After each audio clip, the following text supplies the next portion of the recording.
Everybody say, praise the Lord. Let us open our Bible and please read Isaiah chapter 60, verse 1. Praise the Lord. Arise, shine, for thy light is come, and the glory of the Lord is risen upon thee. Napaka-importante po ito, ha? Arise. Ibig sabihin yan, bumangon ka sa iyong pagkatumba, bumangon ka sa iyong pagkahiga, bumangon ka sa iyong pagkalupaypay, bumangon ka sa lahat ng iyong status na spiritually weak, spiritually dead. Bumangon ka. Huwag kang manatili dyan. Huwag kang manatili na mahina, huwag kang manatili na nakalupaypay, huwag kang manatili sa sarili mo na kalooban, huwag kang manatili sa kasamaan kasama ng sanglibotang ito, huwag kang manatili sa putik ng kasalanan. Bumangon ka. Arise! Kailangan bumangon ka. For thy light is come. Darating ang liwanag sa iyo. Darating ang kaligtasan sa iyo. Darating kahit paman ang katuwiran ng Diyos sa buhay mo.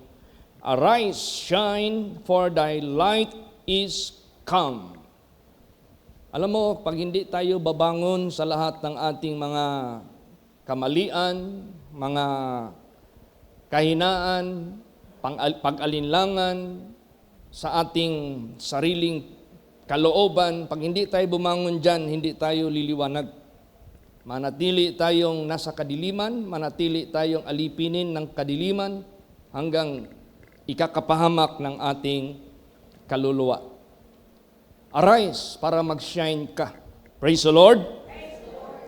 And thy light is come, at ang iyong liwanag darating. And the glory of the Lord is risen upon thee. So, kailan darating ang liwanag sa buhay natin? If we arise. Pag ikaw ay bumangon, pag ikaw ay tumayo mula sa pagkatumba, pag ikaw ay umalis sa iyong mga kasamaan, kasalanan, kalikuan. Minsan ang tao nagtatanong, wala naman akong kasalanan, wala naman akong kasamaan. Yes, lahat ng tao pwedeng magsabi ng ganon, mabuti naman ako, mabait naman ako. Yes, lahat ng tao pwedeng makapagsalita, pero sabihin ko po sa inyo, anumang meron tayong kabutihan at katuwiran sa harapan ng Diyos, yan ay katulad lang sa maruming basahan. Hindi nire-require ng Diyos ang katuwiran ng ating sarili para tayo makapasok sa Kanyang kaharian, para tayo liliwanag sa sanglibotang ito, sa liwanag ng ating buhay na Diyos. Ang nire-require ng Diyos ang Kanyang katuwiran, ang Kanyang katuwiran, ang Kanyang kabanalan, ang Kanyang kautusan. Tuparin natin lahat yan. Yan ang kailangan ng Diyos na ating gagawin. Para yung liwanag darating sa buhay natin, yung kaluwalhatian ng Diyos. Alam mo yung kaluwalhatian ng Diyos? This is everlasting glory. Kaluwalhatian ng Diyos, this is His divine nature. Kaluwalhatian ng Diyos, ito yung holiness and righteousness ng Diyos. Kailangan niya nang makita sa atin.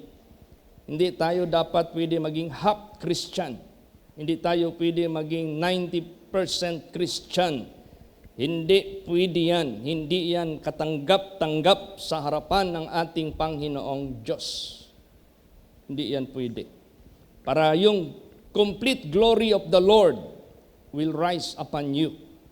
Para yung perfect talaga na glory ng Diyos ang siyang babangon sa buhay mo, ang siyang liliwanag sa buhay mo. Wala nang iba, ang kaluwalhatian lamang ng ating Panginoong Diyos. Kaya sa ngayon, ginigising na ang bawat isa. No? Ginigising ka ng Diyos. Ginigising ka ng Diyos. Huwag kang patulog-tulog sa spirituality mo, gumising ka na, mulatin mo na yung mga mata mo. Tapos, anong gawin ng ating Panginoong Hesukristo? Basahin natin. Ephesians 5 verse 14. Praise the Lord. Wherefore he saith, Awake, thou that sleepest, and arise from the dead, and Christ shall give thee light. Yan. Ang kaliwanagan na ibibigay ng ating Panginoong Hesukristo ang siyang iyong tatanggapin. Ang kaliwanagan na ibibigay ng ating Panginoong Hesukristo ang siyang kaluwalhatian ng Diyos. Hindi yan ibibigay ng Diyos sa sino man sa atin if we will not awake out of our sleep. Pag hindi tayo gumising mula sa ating pagkatulog. Kaya sinabi diyan, awake, thou that sleepest, arise from the dead. Huwag ka nang lumakad sa counsel ng mga ungodly. Huwag ka nang lumakad sa mga counsel ng mga sinners. Huwag ka nang lumakad sa mga counsel ng mga scornful. Kayo, pag humingi kayo ng counsel, huwag kayong tumakbo sa mga taong disobedient. Pag humingi kayo ng counsel, huwag kayong tumakbo sa mga taong ungodly. Pag hihingi kayo ng counsel, huwag kayong pumunta doon sa mga tao na tigtamay, scornful. Alam mo na yung mga tao na yan, wala nang ibang ginawa kundi magsira sa katotohanan ng Diyos, sa kabanalan ng Diyos, sa strictness ng Diyos, sa kabanalan. Tapos diyan ka pa maghingi ng advice, diyan ka pa maghingi ng counsel, para mong sinubo yung kaluluwa mo sa bibig ni Satanas. Kaya nga sinabi dito, blessed is the man that walk not in the counsel of the ungodly, nor standeth in the way of sinners, nor sitteth in the seat of the scornful, but his delight is in the law of the Lord. Dito tayo, sa law of the Lord, magpa-counsel. Praise the Lord. Dito tayo.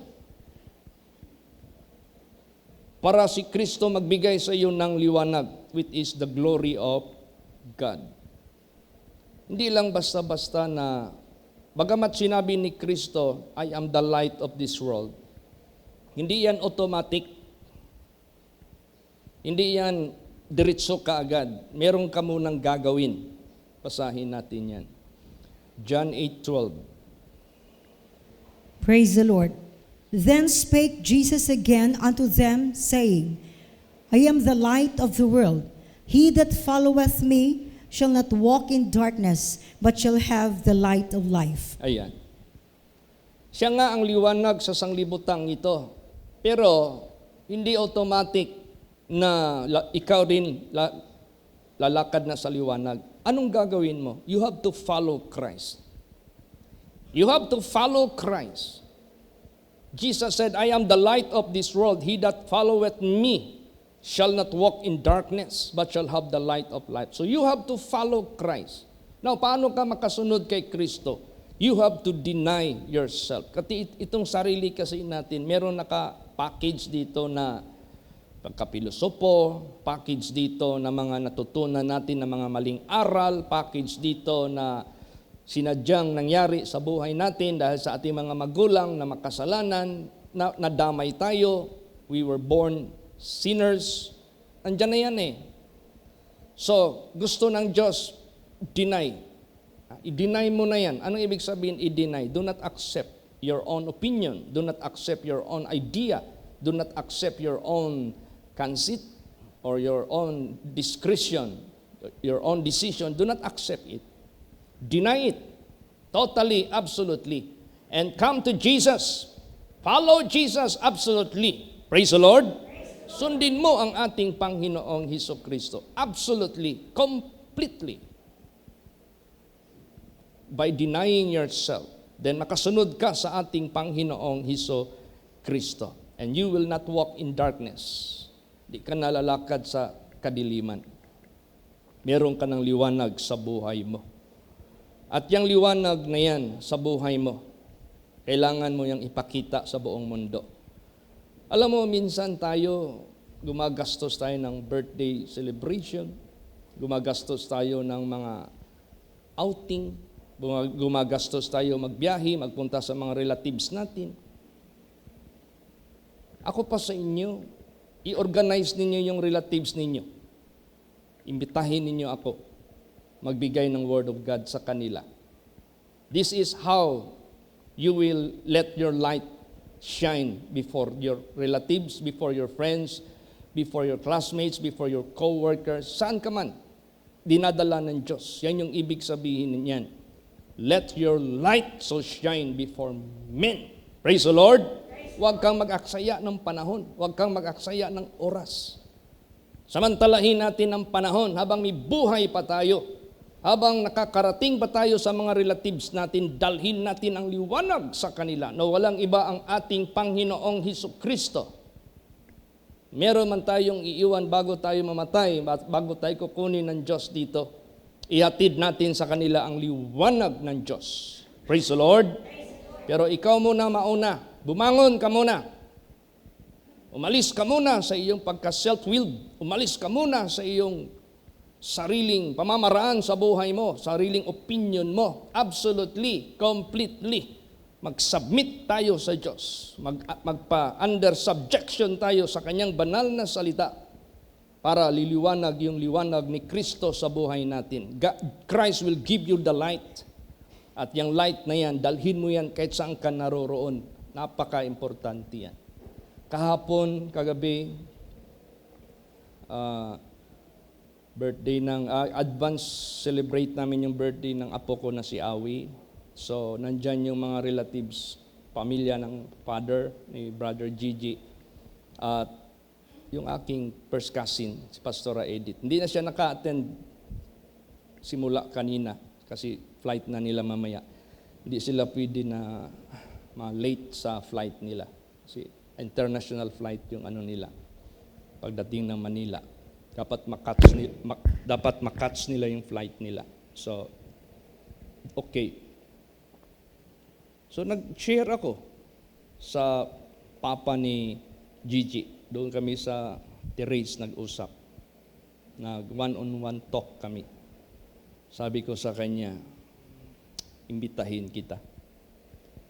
Sabi niya, actually, Pastor, gusto ko na talagang magsimba.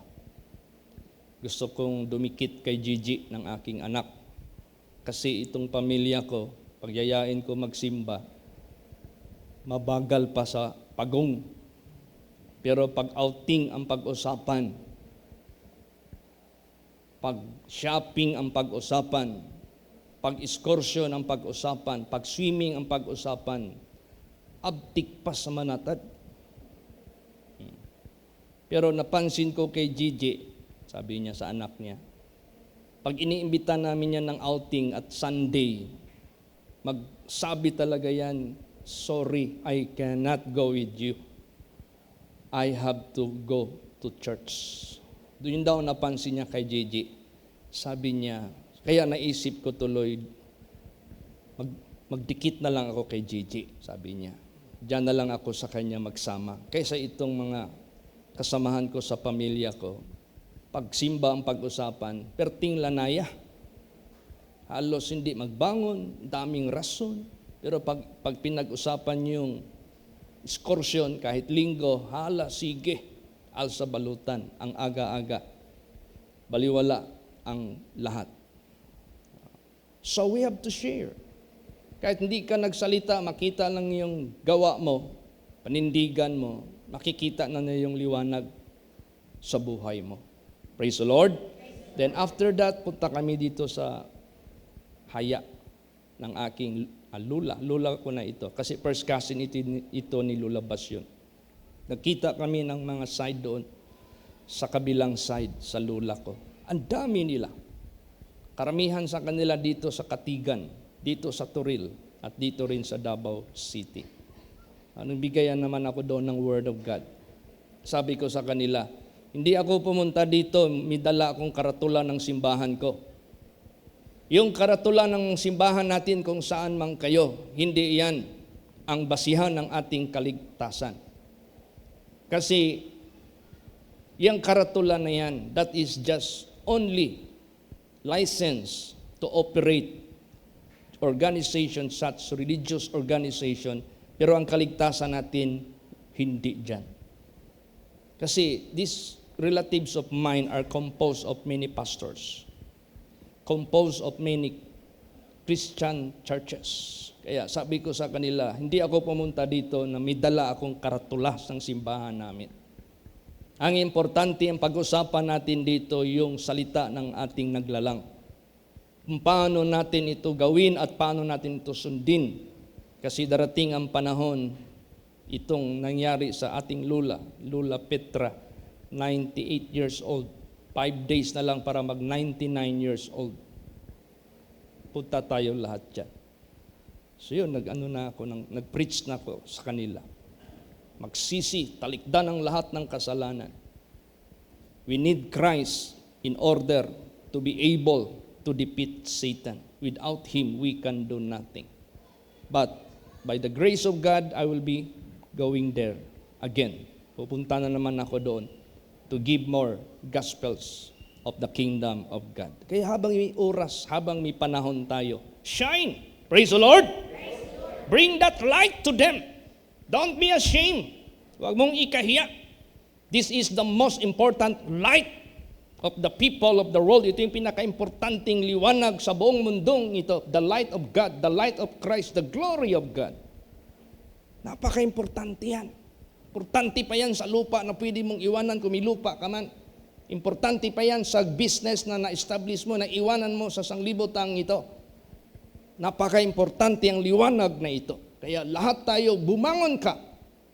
Arise and shine, and the light will come upon you. And the glory of the Lord will be upon you. Yan ang pinaka-importante. Kaya huwag niyong kalimutan, pag magbisita kayo sa mga relatives ninyo, i-program ninyo. Isali ninyo ang liwanag ng Diyos na nandyan sa buhay ninyo.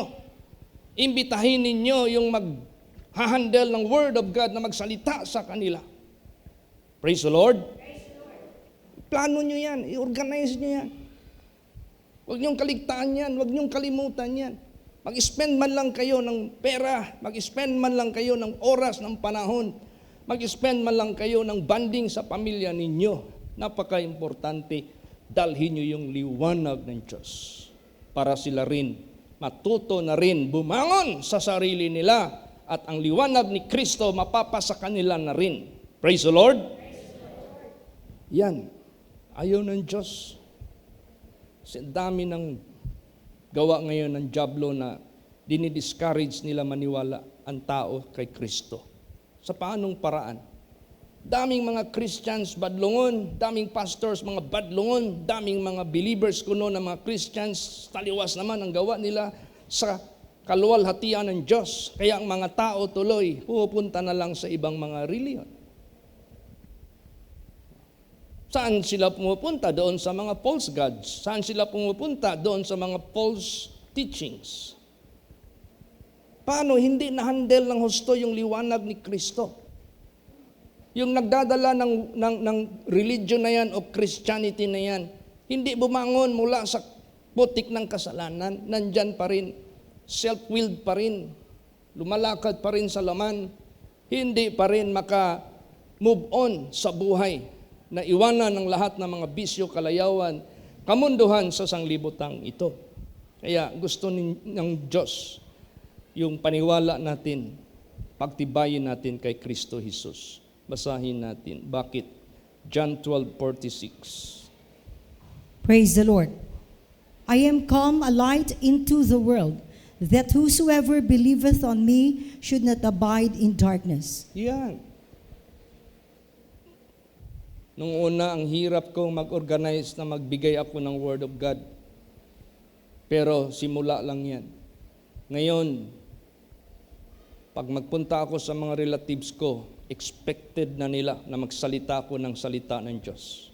Pag mag-attend ako ng reunion ng aking mga classmates, expected na nila tatayo ako magdala ng salita ng Diyos. Ganun ang gusto ng ating Panginoong Diyos. Yung paniwala natin sa Kanya, pagtibayin natin ito.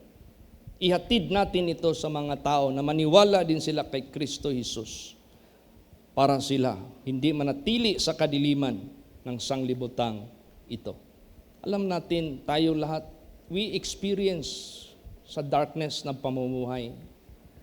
What is past is past. Hindi naka-experience ka ng darkness ngayon.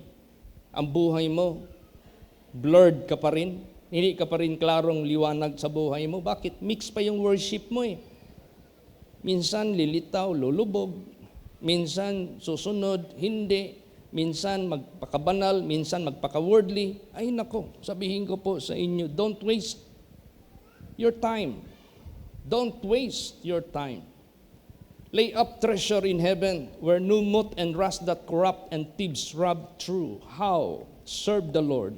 How? Serve other people. How? Bring them to Christ. Hindi mo man magawa yan kung alanganin ka. Hindi mo man magawa yan kung hilaw ka. Para ka lang nagdala ng mga tao na hilaw din, wala din, walang patutunguhan. A blind leader will lead blind and fall into the ditch. Mahulog ka lang doon, wala din.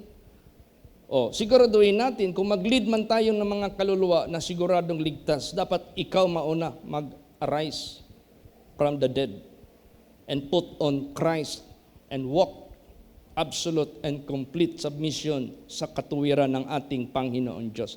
Para kung meron man tayong mga previous na mga gawa ng mga kadiliman, tama na yun. Basahin natin yan. Ephesians 5:8.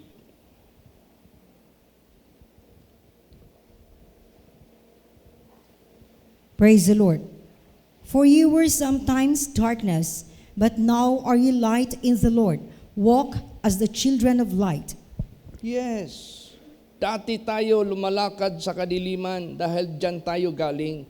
Subalit ngayon, dapat nandiyan ka na sa liwanag ng Panginoon at lumalakad ka na bilang mga anak o anak ng liwanag. Yan na, manatili ka na dyan sa liwanag. Manatili ka na dyan sa bagong buhay. Huwag mong kaligtaan yan. Be consistent. Praise the Lord. Lalot na kayo ng mga seaman. Bihira lang kayo makapunta sa lupa. At kung nandito kayo sa lupa, dalhin niyo yung pamilya ninyo, isama ninyo. Meron na kayong mga sasakyan, provided na kayo ng Diyos. May mga bahay na rin kayo, provided na rin ng Diyos. Isipin nyo talaga yan. Pag nandito kayo sa lupa, talagang samantalahin ninyo ang pagsimba ninyo. Huwag kayong manghinayang sa krudo, huwag kayong manghinayang sa oras. Sabihin ko po sa inyo, this is the best and the most essential or important sa buhay natin, yung liwanag ni Kristo, yung liwanag ng Diyos. Kasi liliwanagin niya ang buong buhay natin. Habang nabubuhay tayo, liliwanagin niya yung ating eternal destiny. Patutunguhan po natin. Wala nang iba, wala nang higit dyan, sabihin ko po sa inyo. Wala nang mas importante dyan. Kaya tayong lahat, lumiwanag tayo kahit saan tayo pupunta. Praise the Lord. Liwanag ka. May mga reunion kayo dyan, then i-organize ninyo. Be a coordinator of God. Organize ninyo kung sino yung napusuan ninyo na lingkod ng Diyos. Ilagay ninyo doon sa kanila. Magbigay ng salita ng ating Panginoong Diyos. May mga okasyon kayo, talagang samantalahin natin ang oras at panahon. Amen? Praise the Lord. At kayo din mismo, be consistent. Tuloy-tuloy. Huwag ka nang magpapaling-paling pa. Huwag ka nang magduha-duha pa. Lalo't na may mga anak kayo. It is your duty, it's your obligation to bring up your children to the nurture of the gospel of God. Paano mo yan ma-nurture? Paano mo yan ma-bring up sa kasakdalan kung ikaw mismo mahina sa iyong spirituality? So, ipakita ang liwanag. Bakit importante ipakita natin ang liwanag? For what? What is the situation of the people of the world na nandiyan pa lumalakad sa kadiliman? They are walking in the shadow of death. Pag hindi mo yan napaliwanagan at hindi sila naliwanagan, they are going to eternal death. Basahin natin yan. Bakit gaano ka-importante ito? Isaiah 9 verse 2. Praise the Lord. The people that walk in darkness have seen a great light. They that dwell in the land of the shadow of death, upon them hath the light shined. Yan. Ang tao lumalakad sa kadiliman. Nakita nila yung dakilang liwanag. Bakit? Bakit nila nakita ang dakilang liwanag? Because you let your light so shine before men. Bakit? Nag-arise ka na from the dead. Kayo dyan na nagtatrabaho sa, tawag nito, yung Diyan sa, tawag nito, yung minsan nasa ano ka, graveyard ka, ang tawag yan? Call center. Madilim yan na lugar, sabihin ko po sa inyo. Ang daming gawa ng kadiliman dyan kasi lagi silang nasa dilim at nakahook up sila sa internet. They have all the chance and the freedom to select all the lustful siniris, all the lustful mga words na pwede mong masagap dyan. Ikaw na anak ng Diyos, ikaw mismo wag kang makipag-conform sa gawa nila. Ikaw ang liliwanag sa kanila. Praise the Lord. Lumiwanag ka sa kanila. Then after you have shown, matapos kang nagliwanag sa kanila, ayaw pa rin nila at napapansin mo parang ikaw ang sasakalin. Come out from among them. Praise the Lord. Manap ka ng iyong comfort zone sa spirituality mo. At least you have done to shed light to them. Ganon. Lahat ng mga anak ng Diyos. Huwag nating ikahiya ang liwanag ng Diyos. Or else, if you don't have the light of Christ, you can never have that shining glory. Hindi ka talaga liliwanag.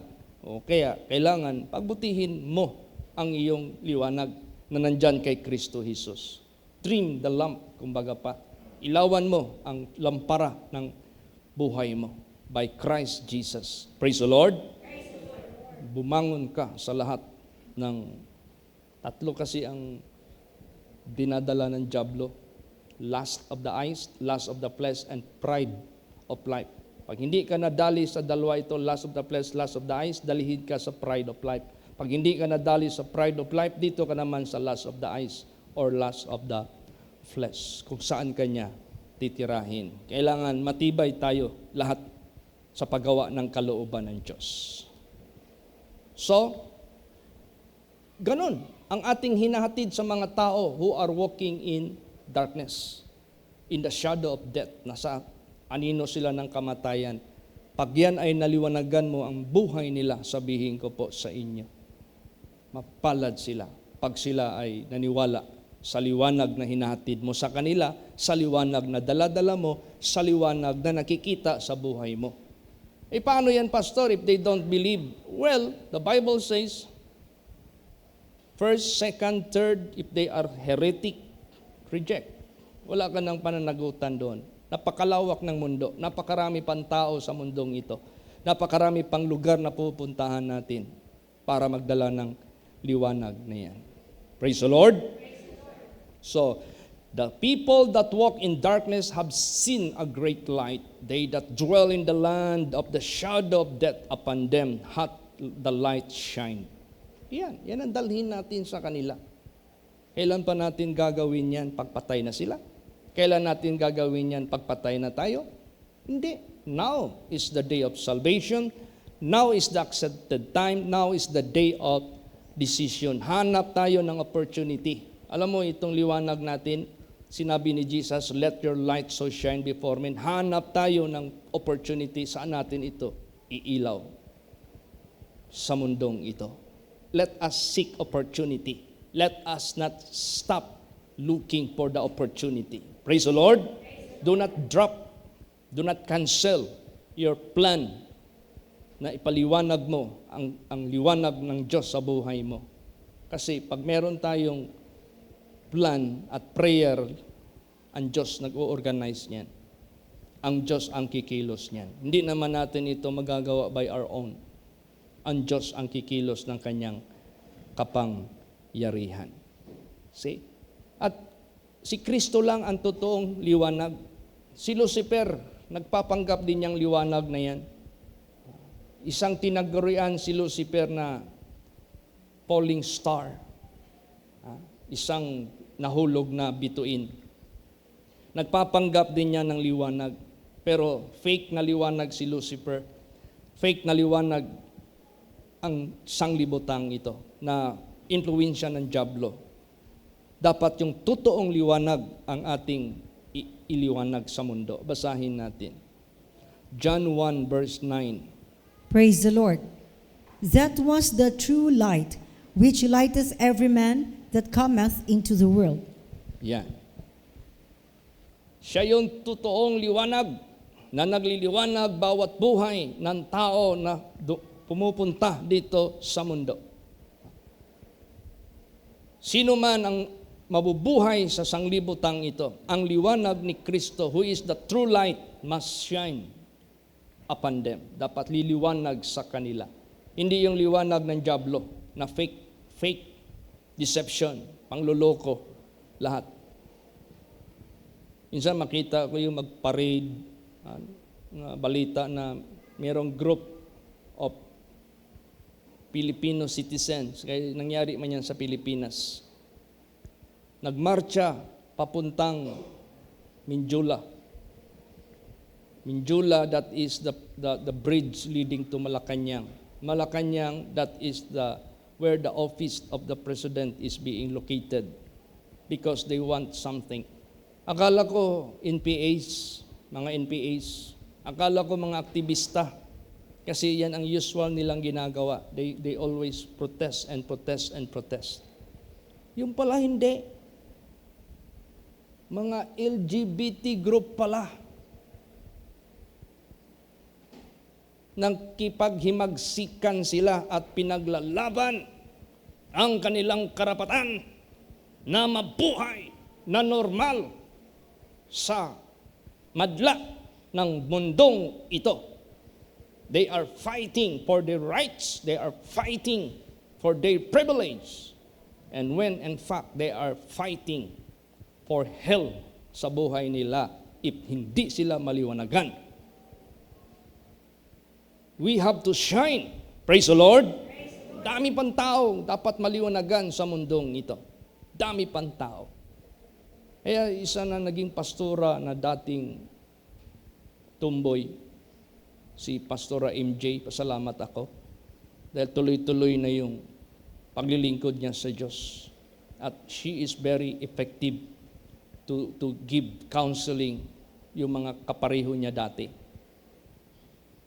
Grabe, sabi ko, protesting and asking for their rights and for their privilege to live as member of LGBT when in fact that is prohibited and abomination in the eyes of God. Ang babae na gustong magpahayag sa sarili na lalaki siya, ang lalaki naman gustong ihayag sa mundo na babae siya, these are abominable in the eyes of God. And hindi lang in terms of clothing, hindi lang in terms of appearance, but sa pakipagtalik, pumapatol sila ng same sex. Kumbaga, dami ng kinakasal, men with men, woman with woman, which is abominable in the eyes of God, and they are subject to the damnation of God. And not only those who do so, but all those who have pleasure in them that do it. Hindi lang yung mga gumagawa, pati yung may pleasure, pati yung nag-approve ng batas na yan, pati yung nag-organize ng mga palabas na yan, kasama sila sa puot ng ating Panginoong Diyos. This is how God make that all these things are detestable. Kikasilagan sa Diyos. Abominable, hateful in the eyes of God. And yet, marami ito and yet prevailing ang number na ito. So this is just an indication as what the Bible says, the world is become ripened. Ripened for judgment. Ripened for harvesting. Kaya, be strong in the Lord. Keep the light of God shine upon you. Praise the Lord. Ipatuloy ang liwanag. Baka maya-maya ma-overcome sino man sa atin dito. You know what is the danger of the light who came into our lives and we will not stand for that light? Hindi ba tayo exempted?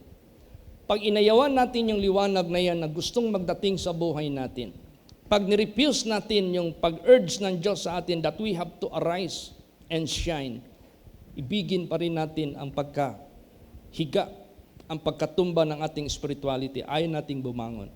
Meron ba yung malaking epekto yan? Hindi ba yung masaya ang Diyos dyan? Basahin natin. John 3:19. Praise the Lord. And this is the condemnation, that light is come into the world, and men love darkness rather than light, because their deeds were evil. Yeah, dumating sa kanila yung liwanag. The light came upon them. The light did shine upon them. But what are their choice? Anong choice nila? What they choose? They choose darkness rather than the light. At ano ang resulta niyan? This is the condemnation. Ito yung kahatulan sa ikakapahamak ng ninuman, sapagkat nung dumating ang liwanag, mas inibig nila ang kadiliman kaysa liwanag.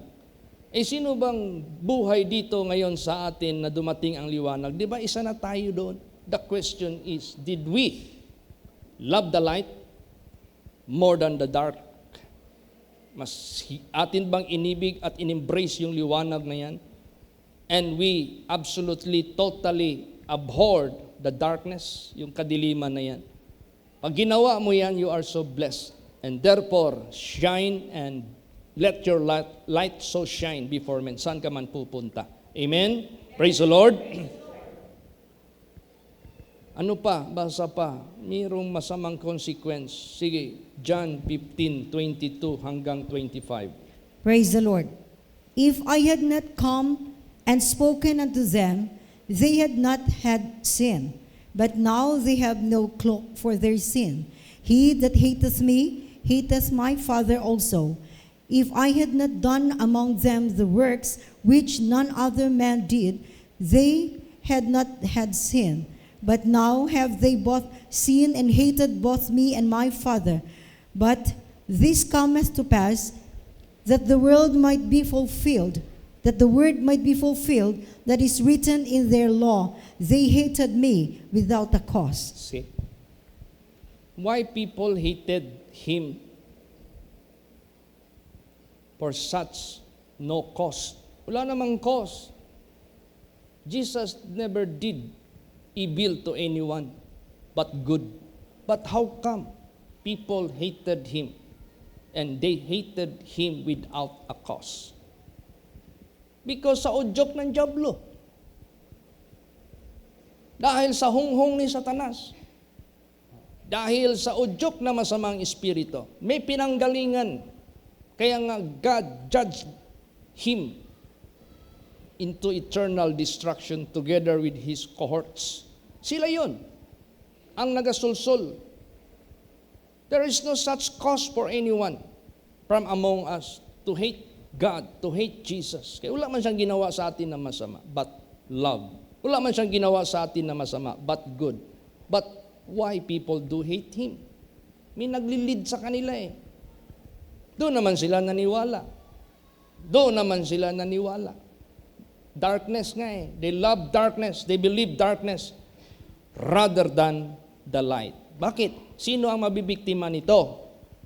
Those people who do not deny themselves. Those people who do not want to deny walking after the flesh. Ito yung mga tao na ayaw maglakad sa espiritu.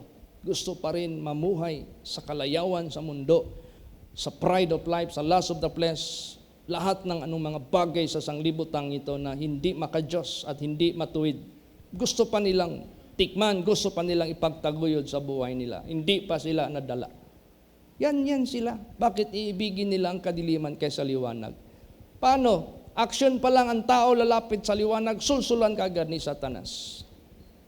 Ang dami kaagad negative na mga impression ibigay, i-implant sa isip, sa puso. Bakit hindi mo na lang i-resist yan? Alam mo how we deal to Satan? Paano ba tayo mag-deal kay Satanas? No negotiation.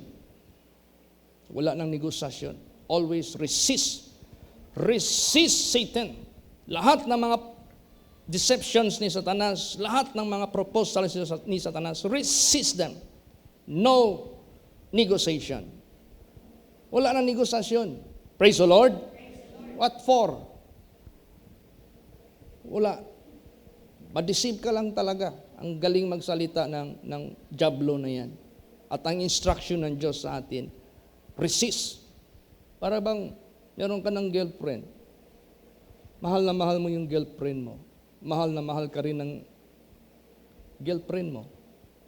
Tapos may isang lalaki na nagpakita sa kanya, nagpapa-impress. Di ba nung advice mo sa kanya, love, huwag ka nang lumapit dyan, baka makuha pa yung loob mo.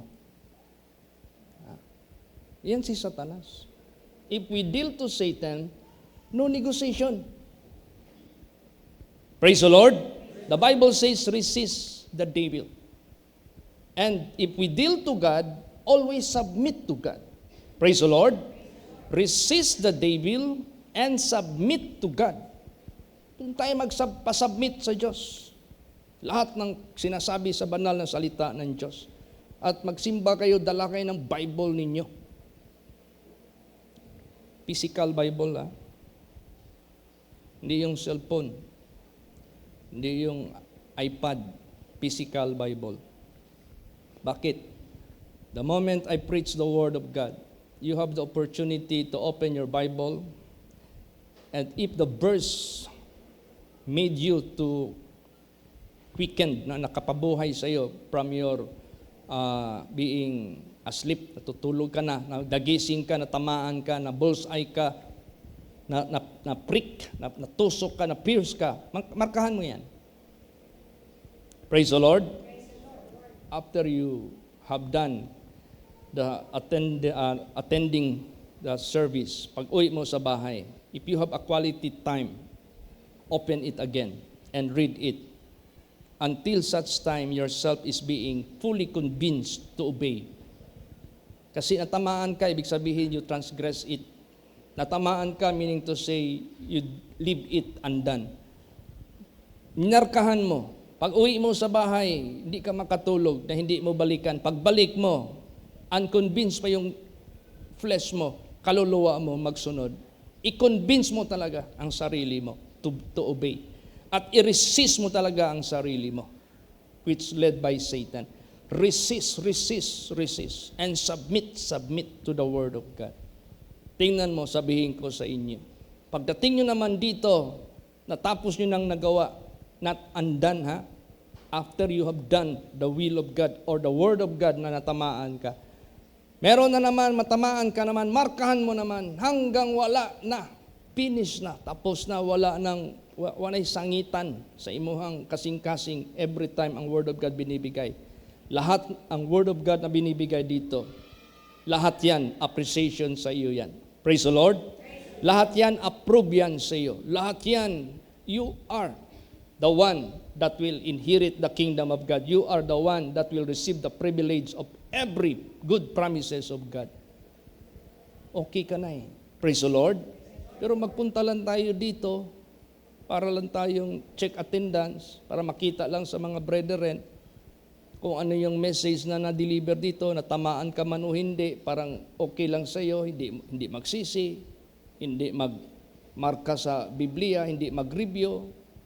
Hinayaan mo lang ang oras, ang araw, ang panahon, na wala man lang resolution, wala man lang repentance, wala man lang pagbabago sa buhay, ay nako, sabihin ko po sa inyo, that is not the way how you come and worship God. Praise the Lord. Yeah. I'm just telling you this so that maging profitable naman din ang aksaya ng oras ninyo. Actually, this is not aksaya.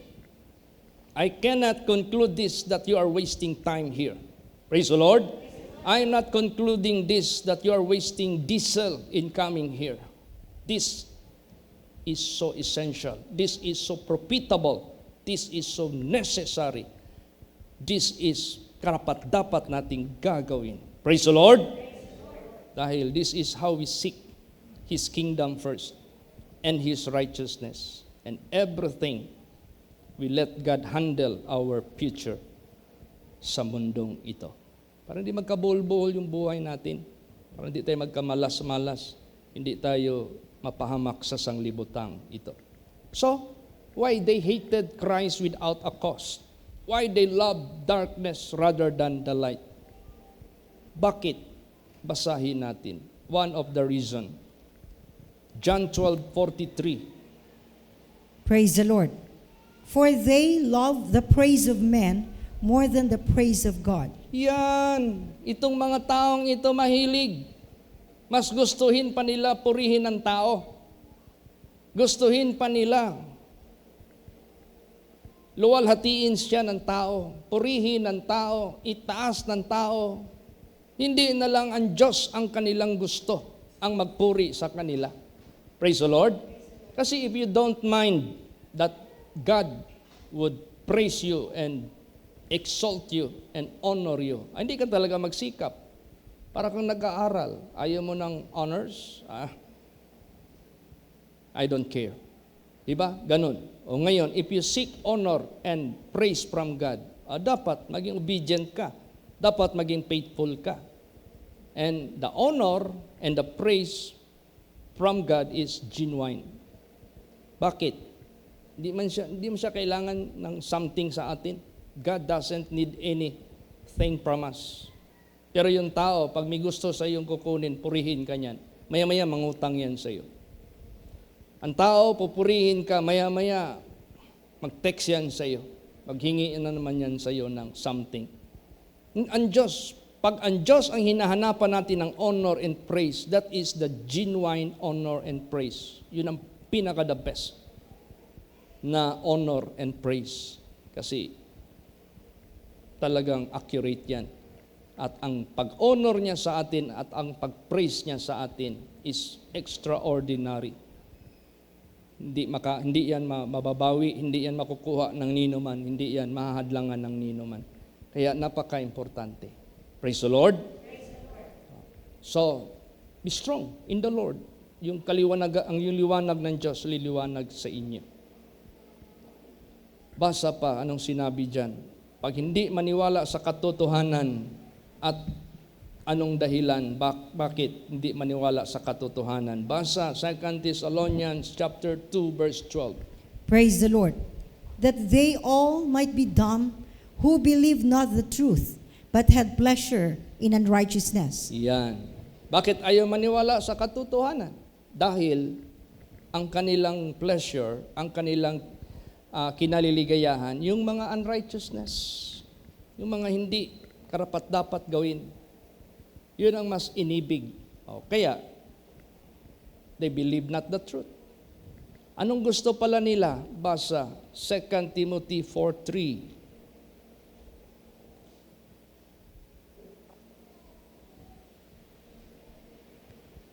Praise the Lord.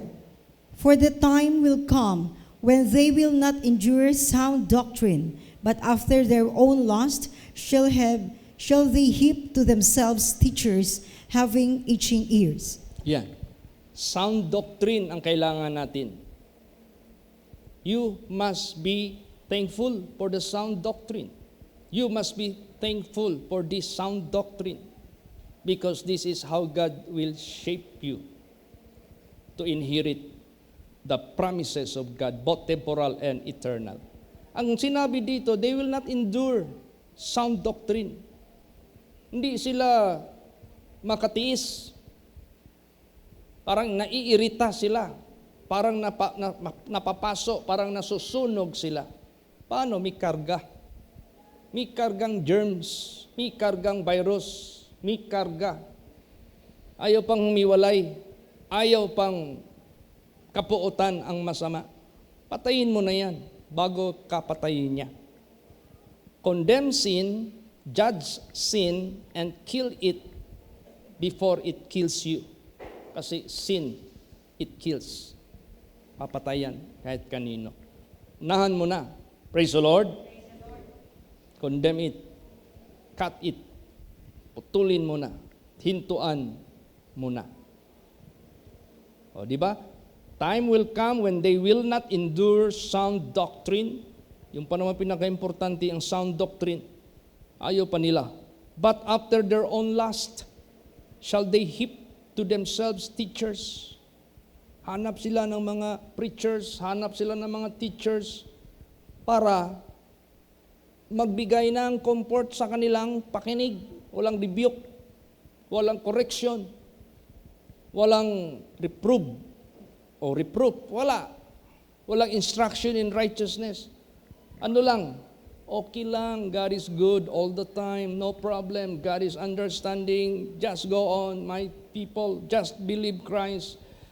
Anyway, God is understanding, kahit mag-ano pa kayo dyan, magtuwad-tuwad pa mo din na, magbalintong pa mo din na, unsay suoton ninyo sa inyong panuot, it doesn't matter, hindi tumitingin, dinutong-dugtong pa naman yung mga bersikulo.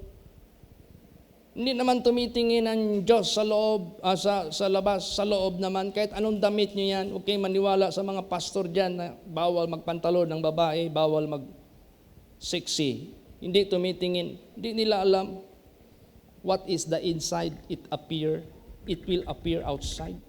Praise the Lord. If you are really a Christian, so you have to live sa dress code. Meron bang dress code sa Bible? Meron. Tingnan mo yung demon-possessed, naked. Pag na-cast out na, they are being clothed. Nakedness, that is a symbol of being demon-possessed. Wearing sexy dresses, clothing, that is an indication that you are possessed by the devil. But after those demon-possessed who were naked, after they were being cast out, they are being clothed. Ganun yan. Praise the Lord. Hindi pwede na. Yung sinabi dito na ang Diyos hindi tumitingin sa labas, kundi sa loob, hindi yun sa panamit. Sa structure yun ng katawan ng tao. Because Prophet Samuel is always seeking for a wide shoulder and for a height na mataas.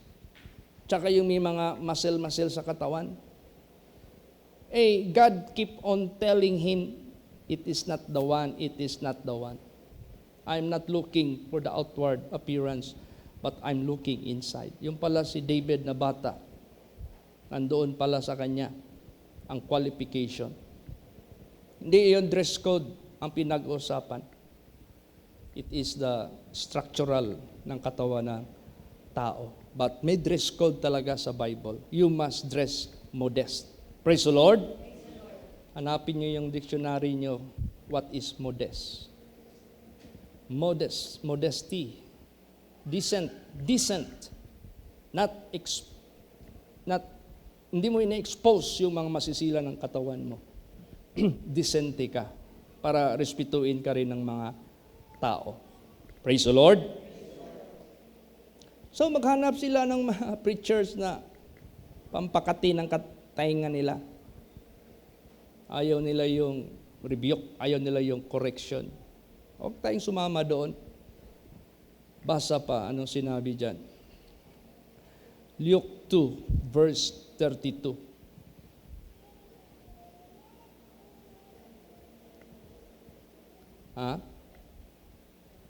Wala na? Okay. Praise the Lord. Anong last verse? Okay. Yan. So, sa buhay natin, huwag na talaga tayo maghinayang. Ang ating pinaka-objective sa buhay natin, how to arise and receive the light of Christ and let that light shine upon all men. Dalhin natin yan kahit saan tayo paroroon. Hindi tayo manghinayang even how much we spent, even how many hours we spent in that place. Mahalaga masyado yan. Don't leave the place without shining them. Pakita natin yung liwanag, ang liwanag ni Kristo Jesus. Amen? Praise the Lord. To God be the glory. So lahat mga anak ng Diyos, you shine, no? Magliwanag ang bawat isa. Huwag ikahiya ang liwanag ng Diyos. Yung inawit nila kanina, hold up the light. Don't bring the light under the bushel or under the table, but lift it up, no? Before you. Ating itaas, ilagay natin sa harapan. Saan man tayo pupunta, always remember, bring the light of God to them. Praise the Lord. Magsitayo po ang lahat. Let us have our closing song. At awitin po natin ang